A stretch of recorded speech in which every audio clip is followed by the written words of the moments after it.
Okay, so Dion here today is going to give us a beginner's guide to WebSockets. He said he will introduce himself, so I'll get off the stand so he can get going. And depending on how he goes is how much question time we'll get at the end.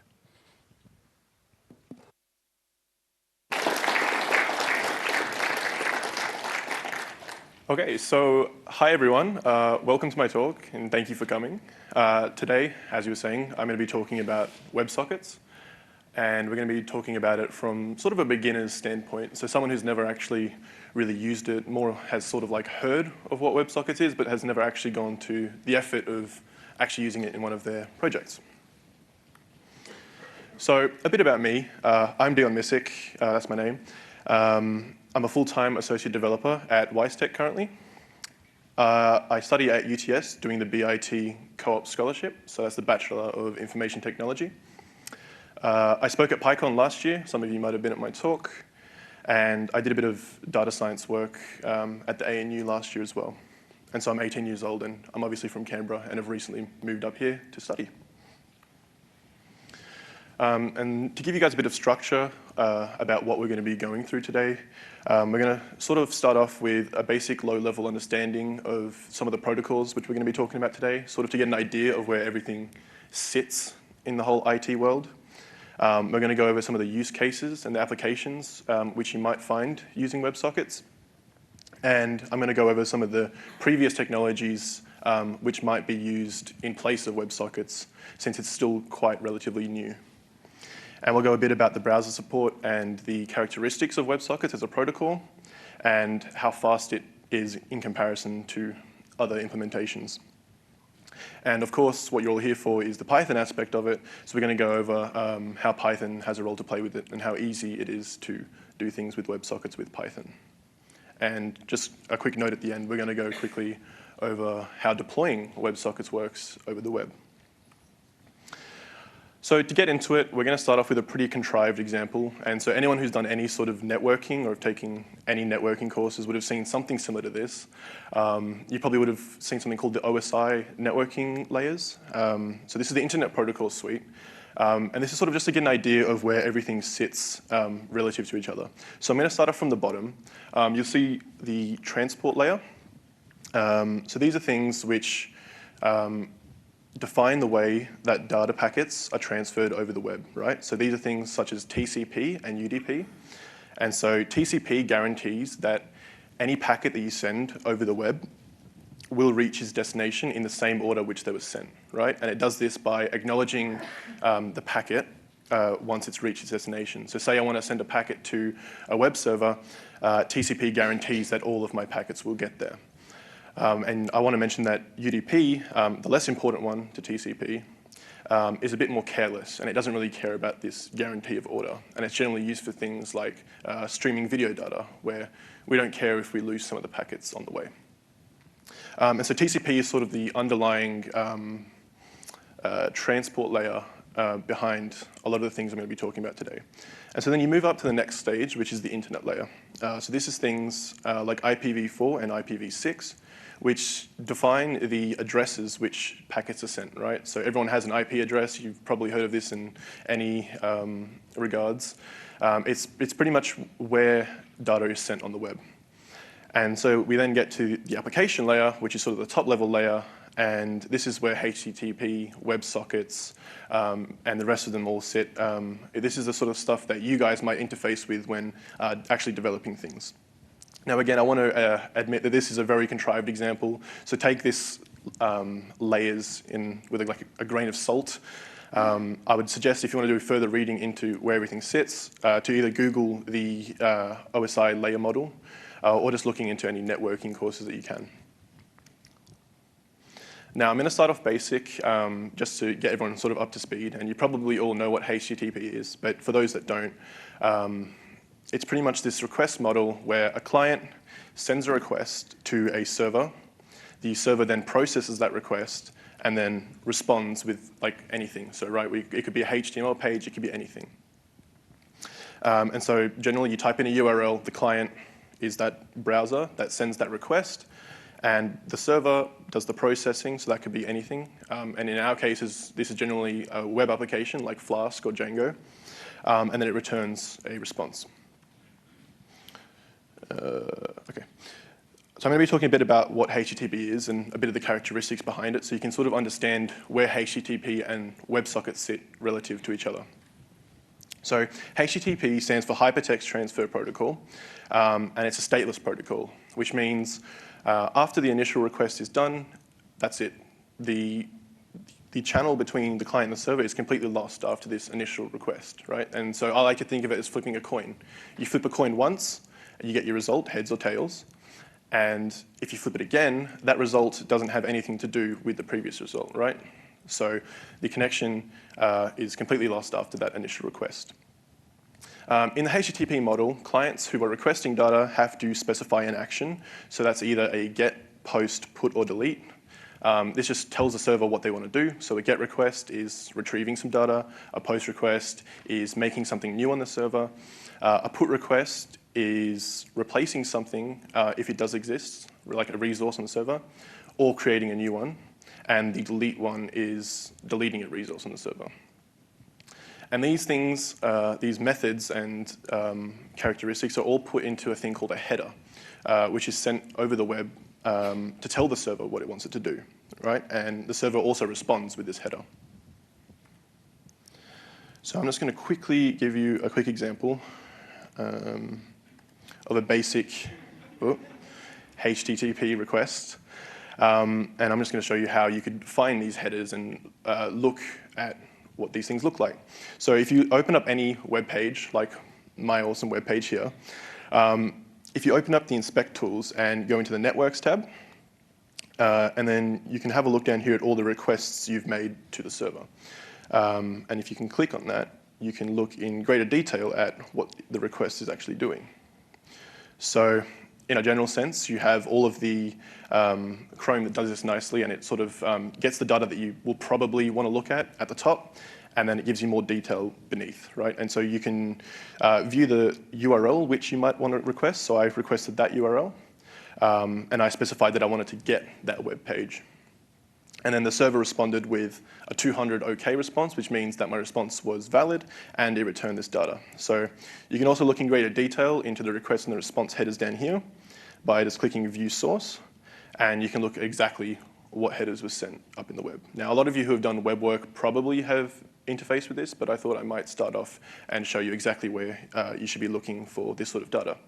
Now, there's a couple other tabs which might be useful when inspecting this sort of stuff, like the response tab. So you can see that the server responded with a HTML page, and all my browser's done has loaded that page. And then you have a timing page, which also shows you how long it took to download all the data for this page. Cool. So in 2005, we realized that that model wasn't really what we wanted. We wanted the web to be able to do more than just respond with some data. Okay, and so we invented this technology known as Ajax, which stands for Asynchronous JavaScript and XML. Okay, and so what this allowed us to do is asynchronously send data to the server after the initial request. So as you can see with the model, the client sends the initial request for the HTML page. It gets responded with that, and then it can continue to make requests after that. And that did a lot of cool things for us. So we could do a whole range of new things with that. And I'm going to show you another quick example just to sort of stick with that, explain an example type thing. So you guys can get used to looking at headers in the inspect tab. So this is just a basic page where you click the button and it makes an Ajax request to an API, and the API responds with some data. So if I click this, you'll see I'll make a request. I'll just sort of make the headers tab a little bit smaller. And so what I've done here is just printed out what the request is. So I did a get method to this URL, and I went to that API, okay? And then that responded with a greeting, just this arbitrary greeting, which I created. And this is great, right? So we could do these things now where we do the initial request, and then we can get more data from the server. So if we want to grab information, we can just ask the server for it. And it's a really cool thing. We don't have to refresh the page, and we can do a whole lot of things. But what happens when you want to do something which is a bit more real time, okay? What if I've got something like a feed, or a Facebook feed or a chat application, right? Where I want users to be able to instantly, in real time, be able to talk to each other. Okay? Imagine if, say, a Facebook wall or a chat required you to press get all posts to see the posts of your friends. You wouldn't want to be able to sit there the whole time pressing get all posts the whole day looking for new things.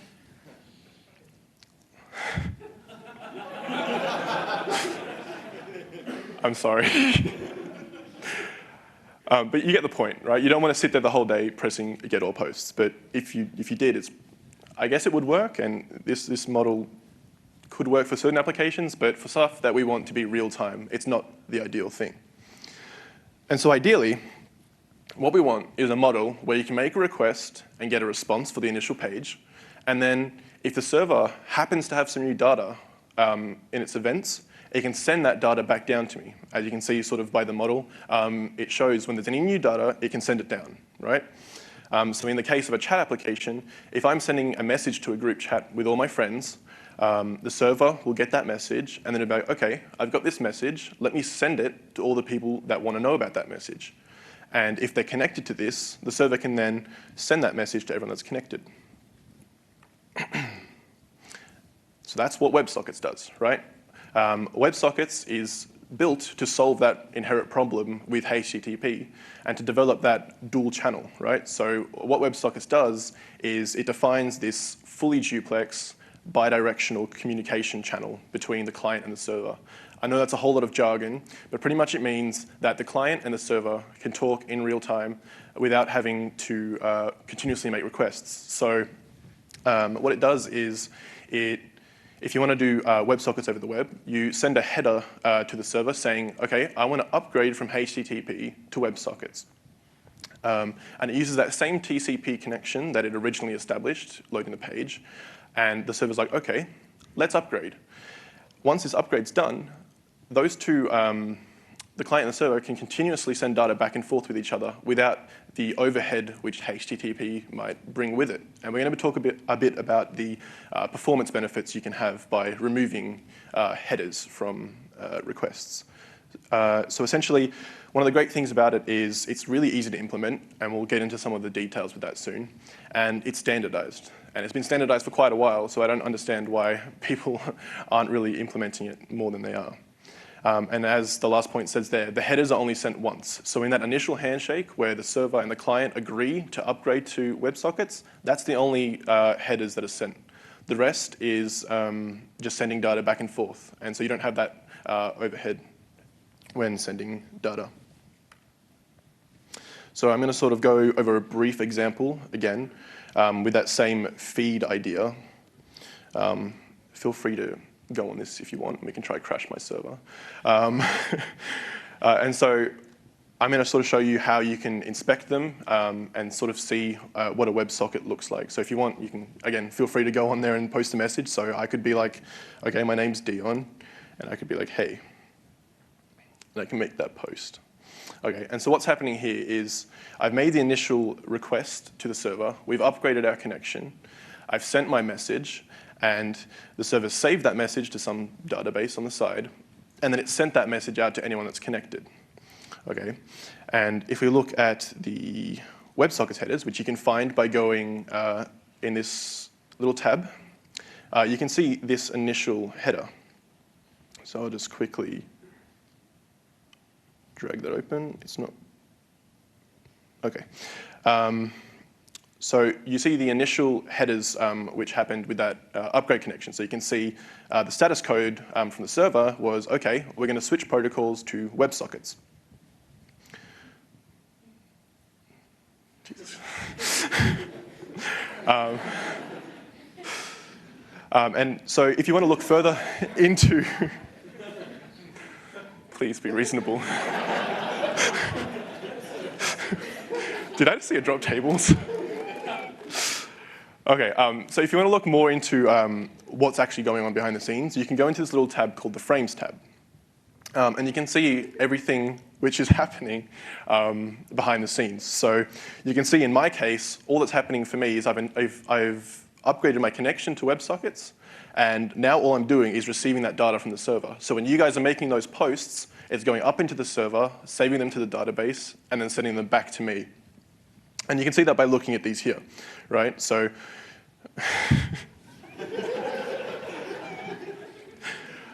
you can see exactly what the event was. So I made an event on my client saying add to wall, which does what it says, and it just adds that text to the wall. And you can see the data that came with it, right? So you have the username of the person that sent it and the message that came with it as well. And this probably isn't the best implementation of it, but it sort of just defines, Jesus. It defines that, that connection. Okay, so we'll go away from that. I also do apologize in advance for including all the curly braces in my slides. I didn't realize until afterwards. I just did it sort of as an aesthetic thing. And then I was like, wow, I'm actually presenting this to a bunch of Python people. They probably don't know what those are. Anyway, so a lot of people criticize WebSockets for its browser support. And we can now go ahead and say that that is sort of a myth, because WebSockets is widely supported now in all of the latest versions of the browsers, including IE, which is good, I guess, if you still support that. And if you want to do further reading and find these sorts of things for other things, I'd urge you to go to this website, caniuse.com. Most web developers who've done any front-end stuff would have probably interface with that, but it's just a nice little way of seeing if you can use it.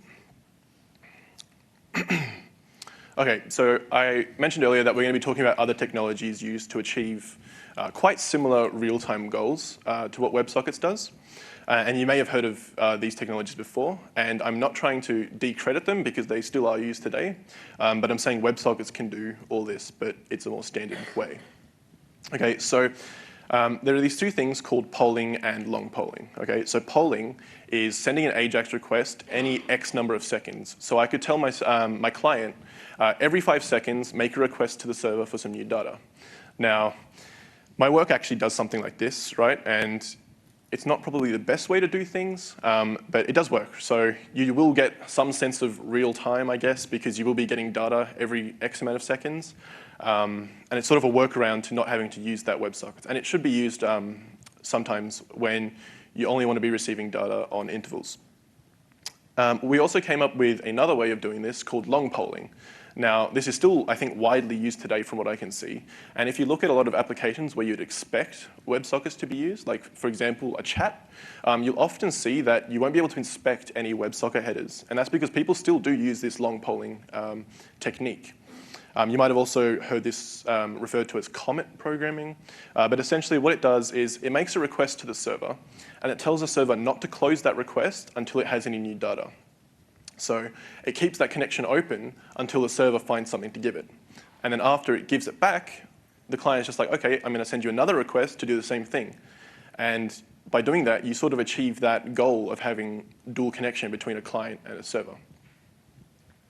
And there are upsides to it and downsides to it, and we'll get onto that quite soon.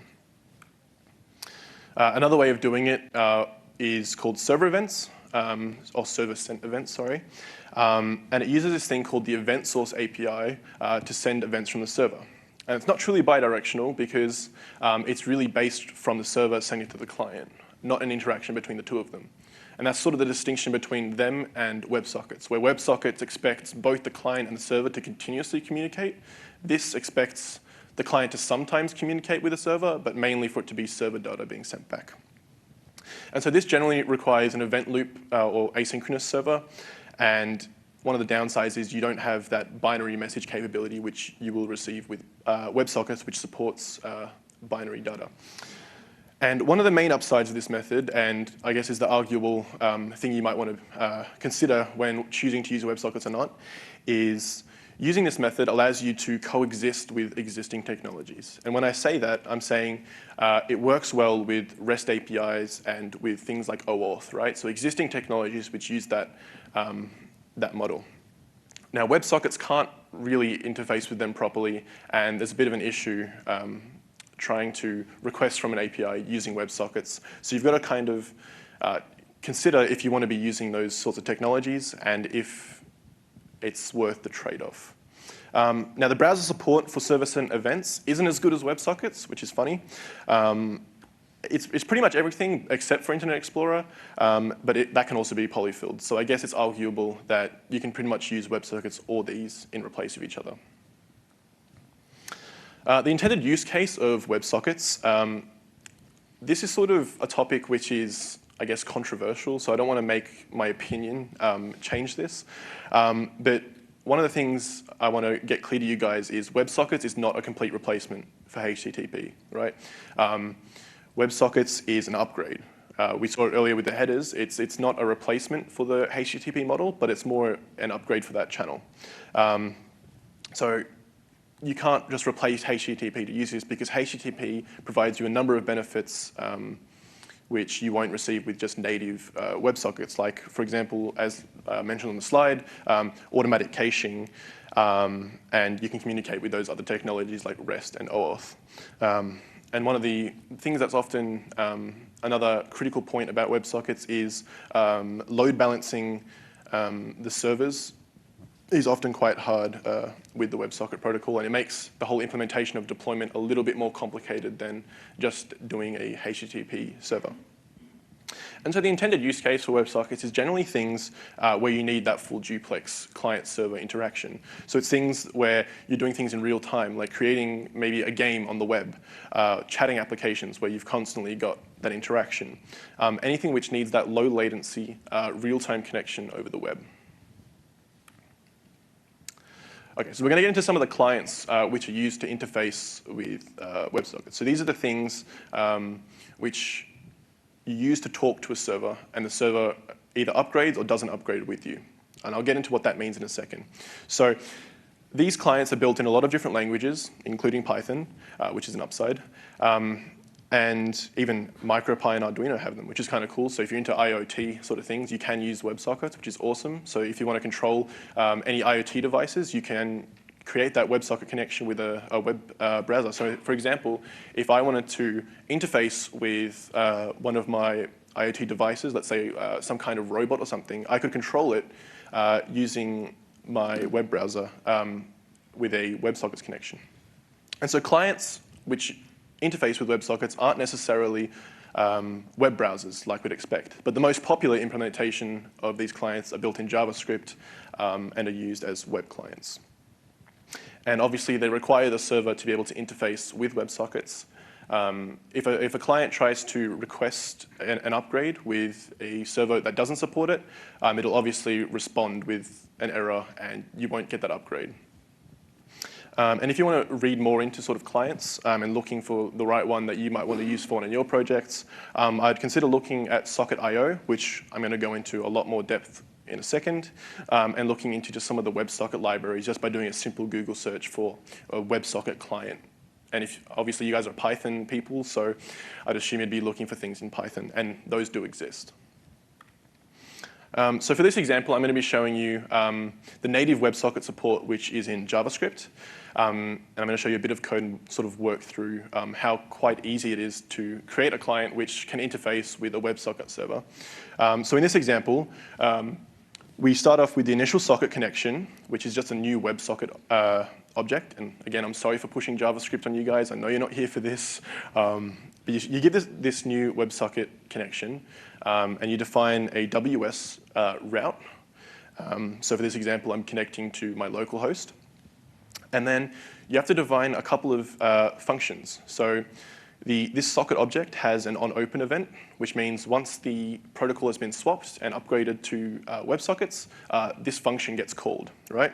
And so in the example that I've got up on the screen, it's just a Lambda way of dealing with that. So for example, in my example, I open that connection, and then I send, using socket.send, I send the string PyCon AU up to the server.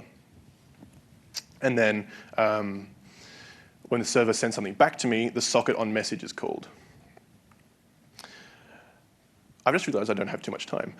So Socket.io is another thing I wanted to also mention, and it's sort of the main thing I want to push at you guys to use. This is a nicer way of interfacing with WebSocket servers because it's sort of like a jQuery to JavaScript, right? So it's sort of like this library that takes the native WebSockets and makes it a lot nicer and easier to use, right? And so it includes things like auto reconnection and fallbacks. So say a server and a client don't agree on the handshake, what it does is it uses a fallback mechanism to use long polling instead, which is quite good if you want to support older browsers, and it gives you that ability to do that. It also, as native WebSockets does, handles disconnection and connection, and it gives this ability to create these things called namespaces, which is sort of like a group of clients which the server can talk to.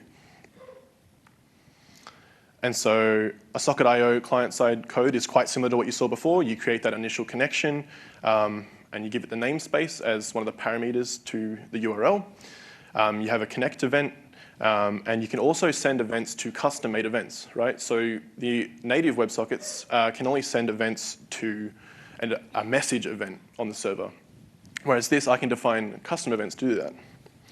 And I'm going to skip over this slide because I'm slowly running out of time. But there's a lot of support for Python servers which do this, and I'm going to be using Flask for a lot of my examples, which we should hopefully fly through. But there's a lot of different implementations for using Socketlo. And it's really, really quite easy. So you create a Flask application. Most of you might have used Flask if you'd ever done any web stuff with Python.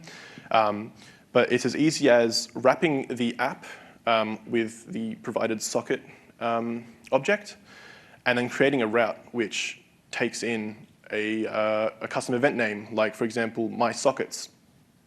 Sorry, this is actually an example for native WebSockets.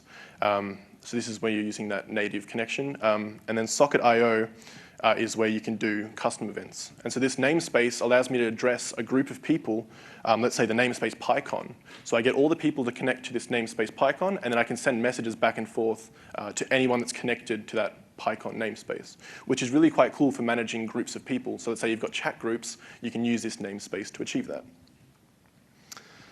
And also, like I was saying before, the performance comparison between WebSockets and just HTTP is quite big.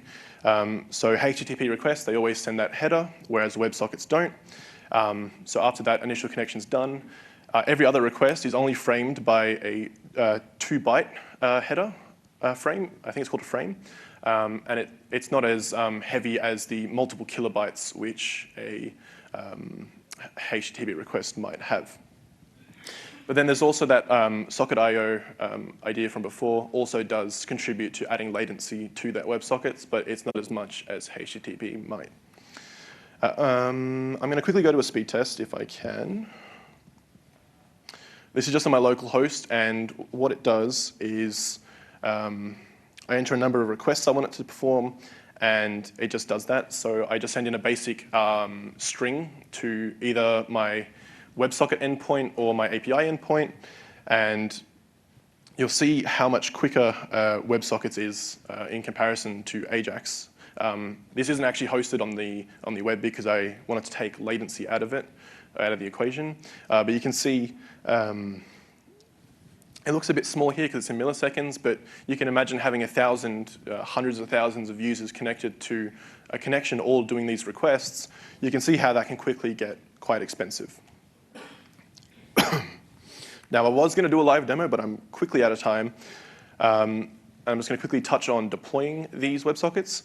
And so synchronous servers don't generally have support for this, so we have to use libraries such as eventlet and gevent to monkey patch some of the standard libraries in Python. So synchronous just means that it uses blocking functions, and using these libraries unblocks it. I'll go into more detail if anyone wants to know about deploying it afterwards, because I think I've literally got a minute. But deploying WebSockets does add that little extra layer of complexity, and doing them with asynchronous servers makes your life a lot easier, and that's sort of the point I wanted to get across. So unfortunately, I'm going to have to wrap up early, but if you do want to talk more about this, feel free to find me outside. I'll probably be loitering around for a little bit, and thank you for coming.